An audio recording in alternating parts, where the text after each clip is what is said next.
Welcome to the Way We See It podcast. where we talk about politics, social justice, and culture. I'm Tati, And I'm Ariana. and we are your host of this podcast.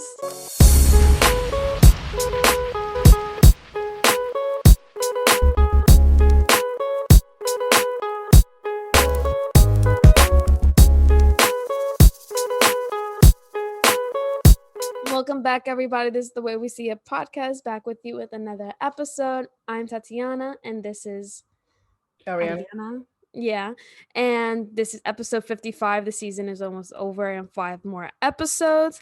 And before we catch up and tell you guys about what we've been up to this last week, make sure you check out our socials. We're on Instagram and Twitter at The Way We See It with a C. You can also find us on YouTube if you want to watch our visuals for our podcast videos. Also at The Way We See It on YouTube.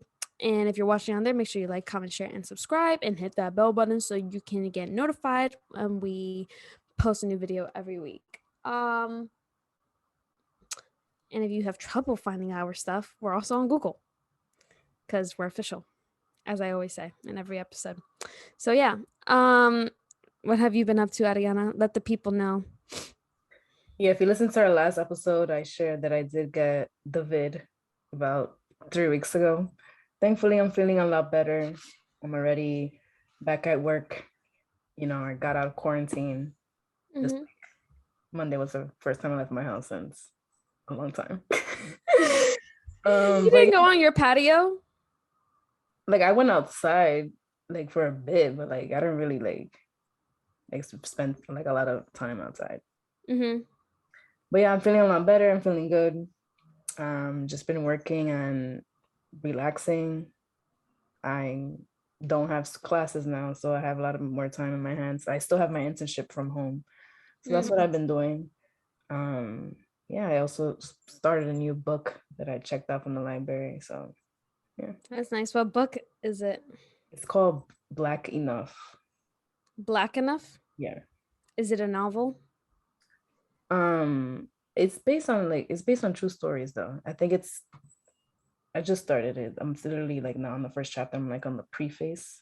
Oh, okay. The author talks about themselves. Interesting. I think it's just about Black identity, and it has like different stories of like different people and how they relate to like the Black identity. That's interesting. That's your kind of books versus the ones I'm reading. I was just reading I want to romanticize it because it really, like, I know the person that's writing the book, the author, um isn't writing it to be romanticized, but basically it has to do with split personality disorder, and basically What's the name of just the book? it's called starts with a D. I haven't looked at it in a few days. That's why I was taking a break from it because I was literally losing sleep while reading it, and then I got to the second book. Where is it? I might want to read that. It's called. I'm like, ooh. It was called Deviant, and then the second book was called Lost in His Own Mind. It's an online book. So yeah, and she just finished the second book, so I just found the book just in time. Well, who's calling? My mom. No, the book is like really, really good. It made me cry because just a lot of trauma for the main character, and just not even knowing who he is, and just trying to understand like the things that he can't remember, because I don't know if you guys know how like split personality is, but there's always that the true identity and then the ones that are formed based off what happened that traumatized you, which created those ones. And it's like when each of them are like phasing in and out, like one of them doesn't remember what the other one went through, you know what I'm saying? So let's just say the soft side was out, but then once the soft side goes away and then the killer one comes out, the killer's not going to remember what the soft one said, or ada. So it is really good though. And I was reading that for like 2-3 days, losing sleep about it last weekend. So I was doing that. I just started this new show called Rain on Netflix. I'm pretty sure it just ended like a few years ago. And then besides that, I just started my journaling again. So I've been chilling and working all the time. Mm-hmm. And I got a raise because of the new year, so whoop whoop. Now send me the So script go. of that book though. I will, yeah. Maybe you'll like it, maybe you won't. We'll see. You can test it out. We were supposed to start a book club like a year ago. Yeah, we were gonna we could exchange books. But Literally, we talked about book club forever ago at this point. But all right, guys. So getting back to the topic, this week's topic, we are talking about Martin Luther King Jr. because on Monday, January 17th, is Martin Luther King Jr. Day. And it is a holiday that's celebrated here in New York and amongst other states as well. Um, it's a national holiday, basically. And today is January 15th, which is actually Martin Luther King Jr.'s birthday. So, happy birthday to him as we talk about this. And before me and Ariana recorded this, Ariana made a good point, which we think we're going to follow through with for the next episode. Do you want to give them like an idea of what it is? yeah, so like for this episode, we're just gonna say what Martin Luther King is known for. Yeah. What we usually see in books, textbooks that we learn in class, because they make us learn about him, at least here Yeah. in the education here in New York. But there's Mm-hmm. some things that you may not know about him, and there's a lot of, you know, alleged stuff that's happened that's not really brought into light, but we'll be bringing it to light next week. So tune in. Period. Why she said, yeah, you may not know, but you're gonna know. So stay tuned. No, yeah, I agree because so basically this goes into why we wanted to talk about this. So I wanted to talk about Martin Luther King Jr. because I feel weird saying his whole name, so I'm just gonna say MLK. I wanted to talk about him because it's a topic we haven't done before, and I thought it was important to do since MLK Day was coming up, so that was cool. But then, as I was doing the research for the document, I was starting to remember some things I learned my senior year of high school. I was in my business law class, and my business law teacher made it like a mission to basically show us like the outside world and how everything really is and like what it seems. And I don't really remember what exactly, but I remember hearing some things along like Martin Luther King Jr. and like assault and like things with rape and how he cheated on his wife. And I was like, huh? And I remember seeing a documentary, but not really a documentary, but it was a movie made by like Hollywood that showed like the secret lives of these known activists in the world. And it was a movie based off of MLK, and it showed those things that like of when he cheated on his wife and like what he was doing behind closed doors, like that the public didn't know of, that on the nights after doing a peaceful protest, what was really going on, you know? So um that is something crazy to think Mhm. about. And then why did you also want to talk about it, Ariana? Yeah, I agree with most of the stuff that Tati said. Being that MLK Day is coming up on Monday, and this episode will drop the day before MLK Day. Just people to know both sides, as I would say. I would call it like the whitewash side and then the truth side. Mm-hmm. Yeah. Wow. All right, so let's get into it. So who is Martin Luther King Jr., Ariana? So he was born on January 15, like Tati said today, in the year 1929 in Atlanta, Georgia. He was known as Michael before he changed his name and was the son of a line of pastors from Ebenezer Baptist Church in Atlanta and acted as a co-pastor alongside his father from 1960 to when he died in April 1968. And like pretty, I think most people know this, but he was known for his fight on the civil rights in American history. Yeah. So what was going on during this time from when he basically started his activism to when he died? A lot of things was going on, but during this time, John F. Kennedy was president, and John F. Kennedy was assassinated before Martin Luther King died. There was riots in Washington D.C. The Vietnam War was also going on at a point, and in 1956, the Supreme Court had made a decision on the laws of segregation on buses as unconstitutional. Yeah. A year following Martin Luther King's speech of "I Have a Dream," the Civil Rights Act of 1964 was created, and it was also expanded, I guess you said, right, Ariana? In 1968, um, the year that Martin Luther King dies. So, what was his role for civil rights? Martin Luther King is someone in history that we've all learned from growing up in the American education system. Well, at least for us in New Yeah. York. I don't know how other states are when it comes to learning history and these things in school. Every education system in each state is different from the other, so who really knows if many people learned about him growing up. But MLK dedicated his life to his vision of equal rights for all that were segregated, discriminated against.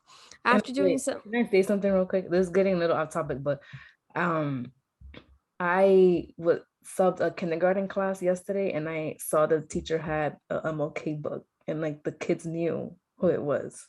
And they're in yeah. kindergarten. They're 5 years old. Yeah, I was one of the first sources I looked at when I came here. Like, I'm not from New York. No, I'm not from this podcast. So what am I talking about? One of the first sources I looked at when I was doing the research was a lesson plan by I don't even know where it's from, but I basically typed in how do you teach about Martin Luther King Jr. and it was from the Education Association, basically like their website, and it showed all the lesson plans and like the things that like you can teach from K through 12, obviously in its own little sections, but it showed that like they start learning about MLK in kindergarten. Kindergarten. I was surprised. I was looking to the teacher's library and then a kid like I gave them like library time to pick a book and the kid picked up the Martin Luther King book. Yeah. I was like, wow, you guys I learned. remember being in elementary school and like MLK Day and Dr. Seuss Day were like big things in the school. Like those were Yeah. days where we did special activities, we had assemblies to like talk about it, we watched little movies. So I'm not that surprised, but it's also something that didn't cross my mind, you know? Mm-hmm. So then, yeah, following. After doing some brief history on King's life, you begin to see how much he put on the line for even advocating for civil rights, which is true despite whatever we may or may not know about him behind closed doors. But he was married with 2 daughters and sons.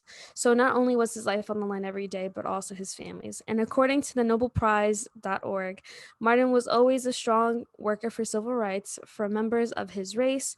King was, by this time, a member of the executive committee of the National Association for the Advancement of Colored People, the leading organization of its kind in the nation. He was ready then early in December 1955 to accept the leadership of the first Negro nonviolent demonstration of contemporary times in the United States. The bus boycott, described by Gunnar John in his presentation speech in honor of the lottery. Lottery. I did say that right. Okay. The boycott lasted 382 days. On December 21st, 1956, after the Supreme Court of the United States had declared unconstitutional the laws regarding segregation on buses, which is what we said prior. Negroes and whites rode the buses as equals. During these days of boycott, King was arrested. His home was bombed. He was subjected to personal abuse, but at the same time, he emerged as a Negro leader of the first rank, which is bonkers. Mm-hmm. And this during these 382 days where they said that he experienced all these things during the boycott, Mm-hmm. he experienced this and more because he led multiple marches, peaceful, did multiple speeches. I think from what I read, he did 3 speeches. He did one originally at the Lincoln Memorial. Yeah. Then following that, he had the "I Had a Dream." I have a dream. And then his last speech before he died was, I saw the top of the mountain, I believe. So he made a lot of speeches, you know, and just imagine, like, if he wasn't home, his family was home. And then he was also very targeted in the churches that he was associated with, because he was a pastor, co-pastor. So I saw a lot of incidents regarding people getting shot at churches, and, you know, being made of examples, you know, to like try and stop him. Yeah. But that is kind of sad though too. This is only one of the many examples of what King experienced in the years of his activism. King was also able to meet with President Eisenhower in 1958, and then he met the following President John F. Kennedy in 1960. Following this, during Kennedy's term, also according to the NobelPrize.org website, in 1961 and 1962, Martin Luther King made multiple appeals to President John F. Kennedy to issue a second Emancipation Proclamation to outlaw segregation in commemoration of, wow, these are like tongue twister words, of Sentinel. Wait, I'll start this over. Sentinel. I just want to make sure I'm saying it right.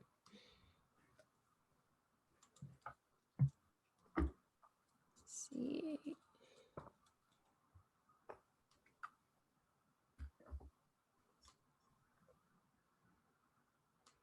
Centennial. Okay. So following this, during Kennedy's term, also based off the Nobel Prize website, in 1961 and 1962, Martin Luther King made multiple appeals to President John F. Kennedy to issue a second Emancipation Proclamation to outlaw segregation in commemoration of the Sentinel of the original document. In December 1961, telegram to Kennedy called for a second Emancipation Proclamation to free all Negroes from second-class citizenship, quote unquote, in line with the quote unquote defense of democratic principles and practices here in the United States. This is what King said in his letter on December 18th, 1961. And then following this, on May 17th, 1962, the 6th anniversary of Brown versus Board of Education, King sent Kennedy a 75-page appeal to request a national rededication to the principles of the Emancipation Proclamation and for the executive order prohibiting segregation. This was May 17th, 1962. He was dedicated. Yeah. I also read that he wrote multiple books, articles, appeals during like I think his works with activism started in like the 50s. So like, let's just say early 50s to 1968. That's just a guess, guys. That's not official. I'm just assuming. So imagine all those years. Low-key dedicated. And following more events and works, Martin Luther then presented his world-famous speech of I Have a Dream on August 28, 1963, and won the Nobel Peace Prize in 1964. And this is just me saying moan. I can't speak. I just want to strangle myself. This is me just naming the main topics revolving around MLK that many people may or may not know about. And there's much more about him. If you want to check that out, you can always check out our resources page on our website, which we'll link in the description below, or you can find in the description of our socials. But also, now we're getting into his video of I Have a Dream. It was televised in 1963.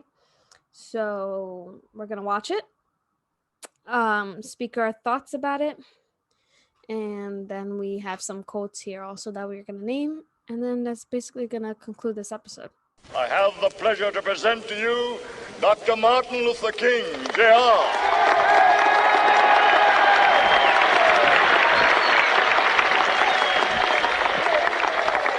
I am happy to join with you today in what will go down in history as the greatest demonstration for freedom in the history of our nation.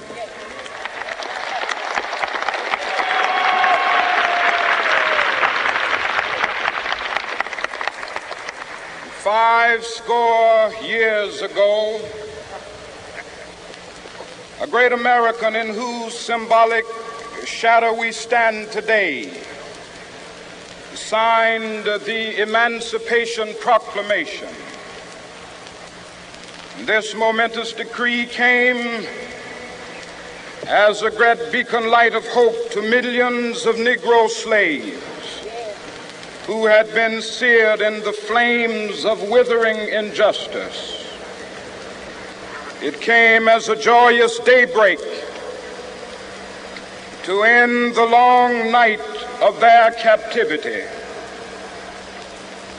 But 100 years later, the Negro still is not free. 100 years later, the life of the Negro is still sadly crippled by the manacles of segregation and the chains of discrimination. 100 years later.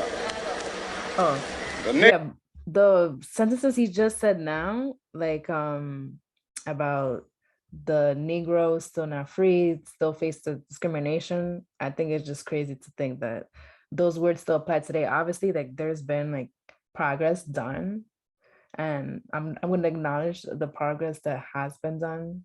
You know, Black and white people would go to the same school, take the same bus, etc. But it's just crazy how those words still apply though, and we're in 2022. I know, because like it's nowhere near as bad as the world how it was back then in the 60s and the 50s, because like hello, just even speaking your mind in that aspect could get you literally killed. Like it still could here now, but there's obviously stricter laws and there's more freedom, and ada, but still, like it really was a scary time because people were being lynched, houses burned.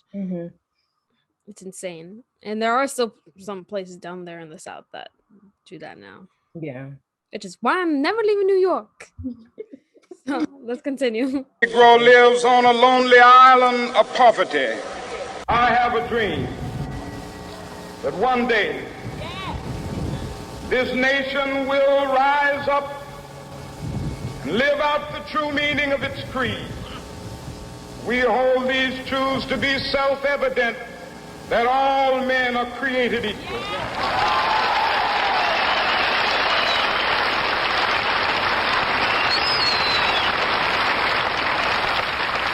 I have a dream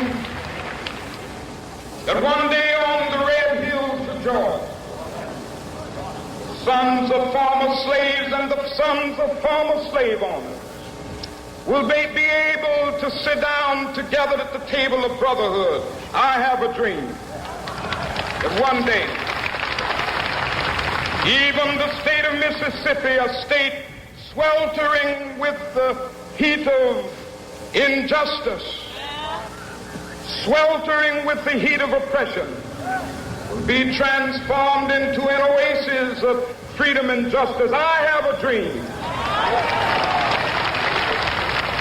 My 4 little children will one day live in a nation where they will not be judged by the color of their skin, but by the content of their character. I have a dream today.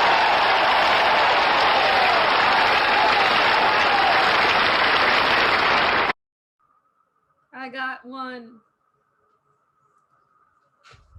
That was a great line where he says, that line. Yeah, I have a dream that one day my 4 children will not be judged by the color of their skin, but by the content of their character. You know? Mm-hmm. Wow. Wow. I never would even thought. You ever listen to a song and it's like, wow, that artist really said that. Who do you ever hear saying that kind of shit?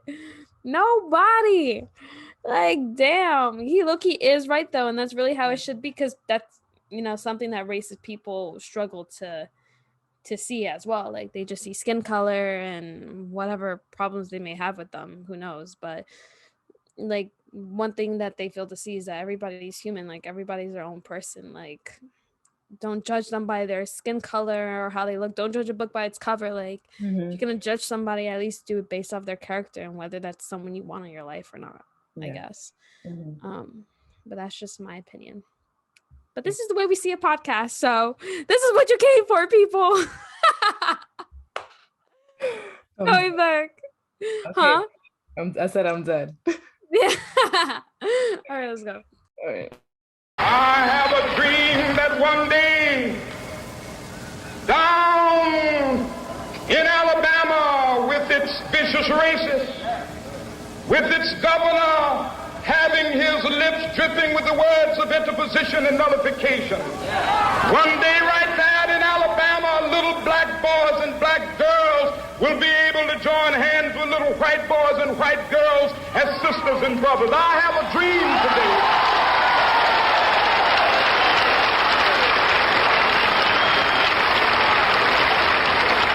I have a dream that one day every valley shall be exalted. And every hill and mountain shall be made low, the rough places will be made plain, and the crooked places will be made straight, and the glory of the Lord shall be revealed, and all flesh shall see it together. This is our hope. This is the faith that I go back to the South with. With this faith, we will be able to hew out of the mountain of despair a stone of hope. With this faith, we will be able to transform the jangling discords of our nation into a beautiful symphony of brotherhood. With this faith, we will be able to work together, to pray together, to struggle together, to go to jail together, to stand up for freedom together, knowing that we will be free one day.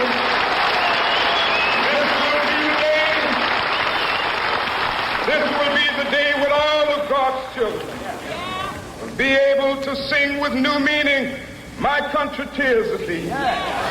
Sweet land of liberty, of thee I sing. Land where my fathers died, land of the pilgrim's pride. From every mountainside, let freedom ring. And if America is to be a great nation, this must become true.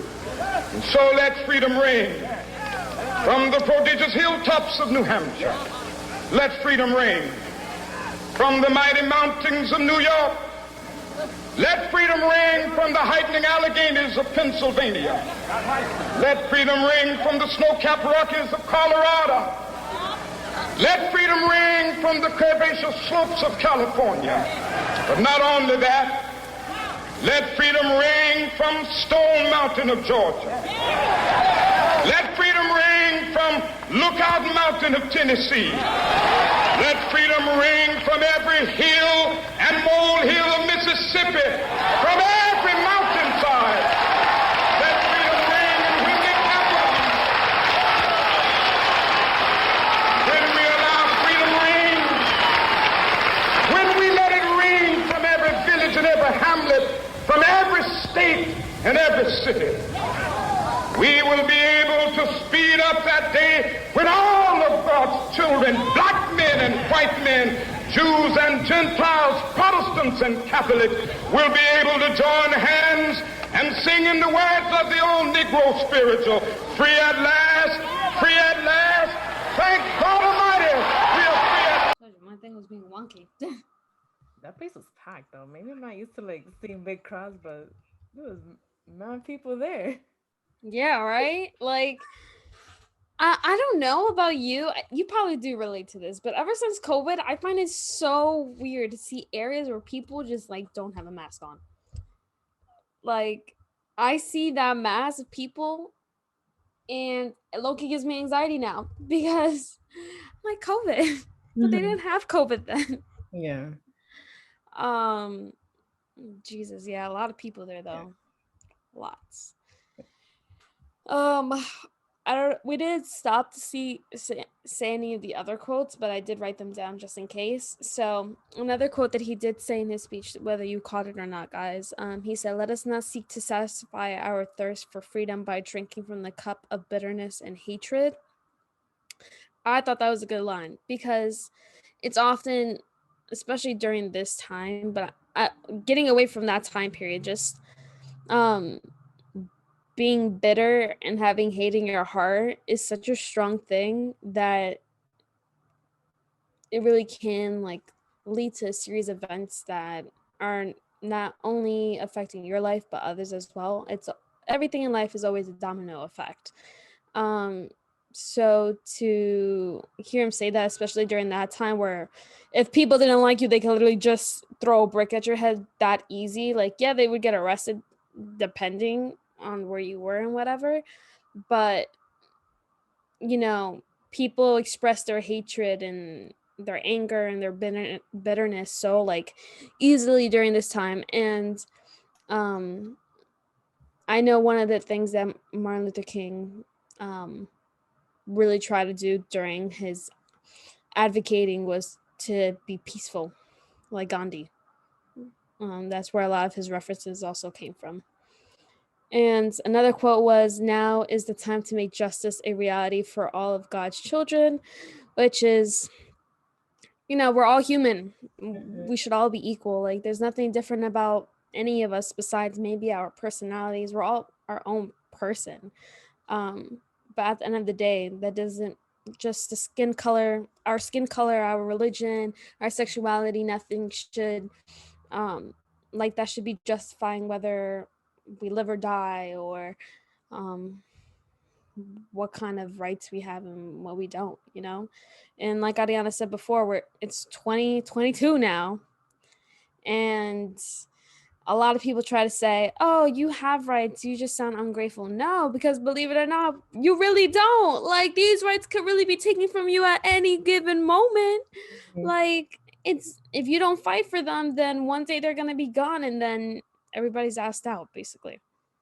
It's This just is my like New York slang. the way the system is set up based on your skin color, where you're from, dictates like the path, like the path here, and like Yeah. how you're treated by other people that know Yeah. you or don't know you.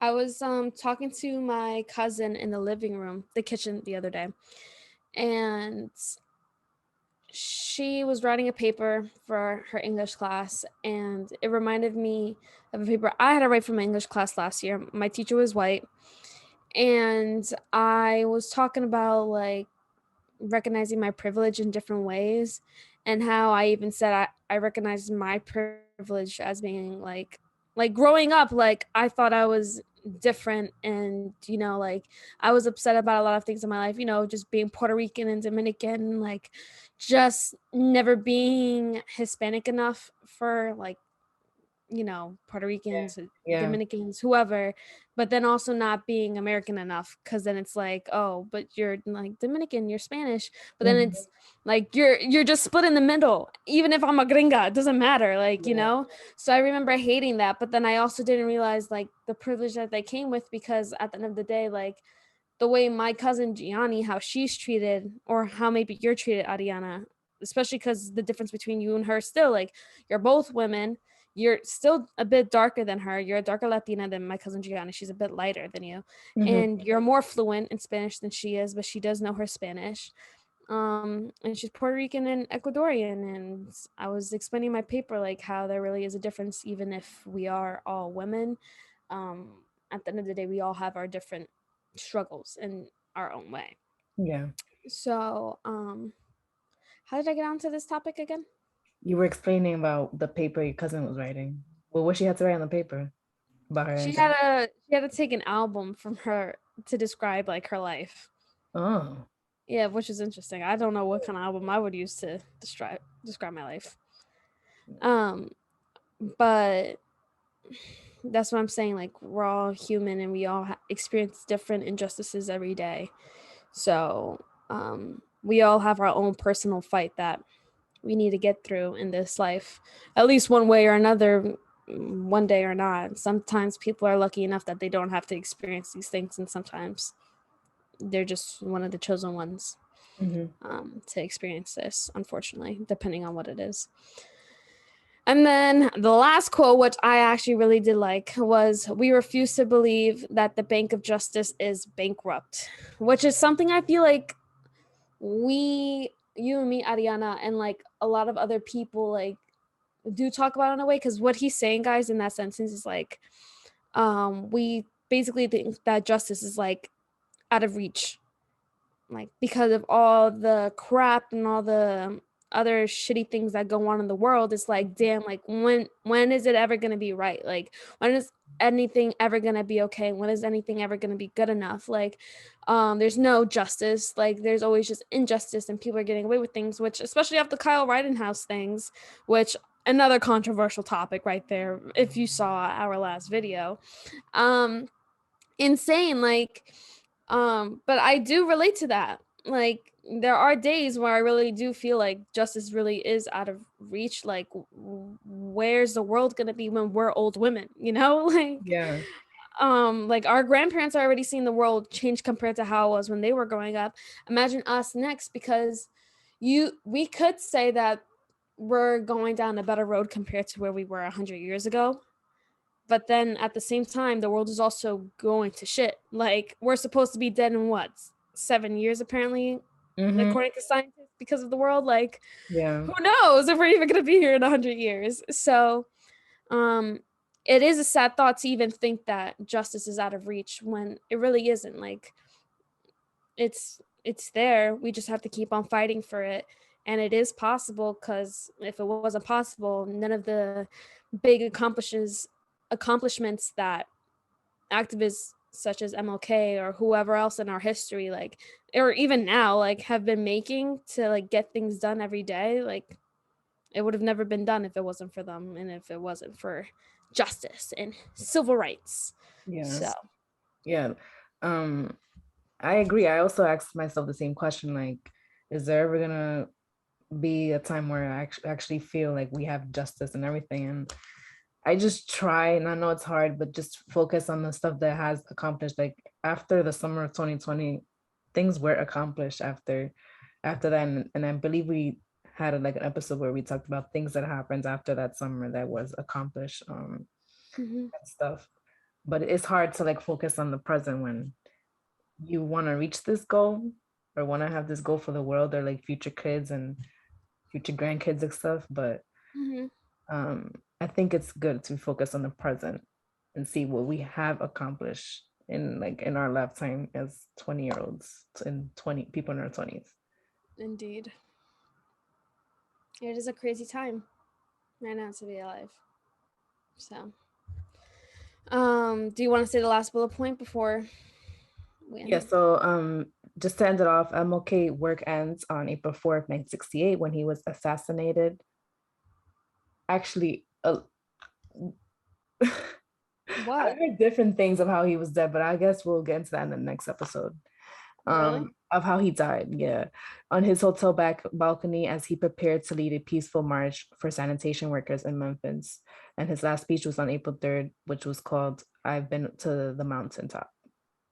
But yeah, I've heard some other things. I'm not gonna say it now. I'm gonna leave that as a cliffhanger. Oh, I want to know, but I can't. It's a cliffhanger. What the flip? This is the only way I've ever heard that he was assassinated. I mean, I took that from a source, but still. I'm interested now. Cut off the record button. Yeah.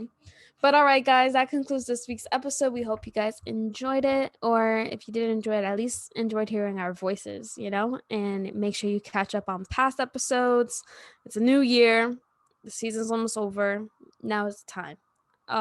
But yeah, we'll catch you guys next week with a new episode. And when Ariana comes back, you're not going to see her in the next episode back from her vacation, but the following episode. Because this weekend Ariana's going to DR and she's going to be lit. She party, yeah. Yeah.